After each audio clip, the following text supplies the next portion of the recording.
तो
देखिए दोस्तों, ये कार्ड हमने रिपेयर कर दिया पूरी तरीके से।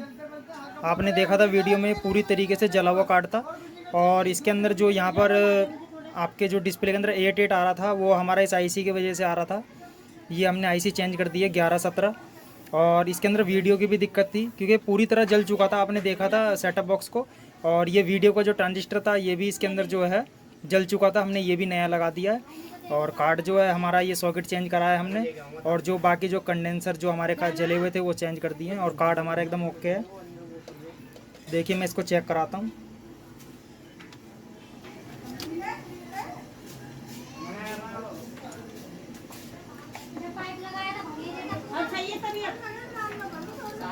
तो कार्ड देखिए हमारा एकदम ओके हो गया है। ये देखिए, तो कार्ड एकदम सही हो गया। अब हम इसको पूरे डिटेल्स को, क्योंकि इस डिटेल्स के अंदर जो है सबसे महंगा यही होता है, तो हमने खाली इसे ही रिपेयर करा है। सप्लाई इसमें रिपेयर होने वाली नहीं है और ना बॉडी। तो अब हम इसको जो पूरा तैयार करते हैं।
तो दोस्तों देखिए हमने इस DTS को जब पूरा कंप्लीट कर लिया था तो यहाँ पर क्या था दोस्तों कि जो ट्रांजिस्टर है यहाँ पर 3.3 वोल्टेज तो आ रही थी, लेकिन यहाँ पर वीडियो नहीं आ रही थी। तो जब हमने शॉर्टिंग करके देखी तो इसके सॉकेट के वीडियो वाले सॉकेट पे पूरी तरह से कनेक्टिंग नहीं आ रही थी। तो हमने यहाँ एक जम्फर मारा और हमारी DTS में जो है वीडियो आ चुकी है। और यहाँ पर देखिए हमने एक IC को चेंज किया था, 1117 IC थी, ये चेंज हुआ था। तो कार्ड तो हमने उस सेटअप बॉक्स का जो है, ये देखिए सेटअप बॉक्स हमारा ये रहा, तो इसका सही कर लिया था हमने कार्ड, लेकिन सप्लाई इसकी सही नहीं हो पाई क्योंकि सप्लाई पूरी जल चुकी थी और बॉक्स भी जो है पूरा जल चुका था। सिर्फ हमने इसको कार्ड को रिपेयर करके और इस DTS को नया बना दिया। देखिए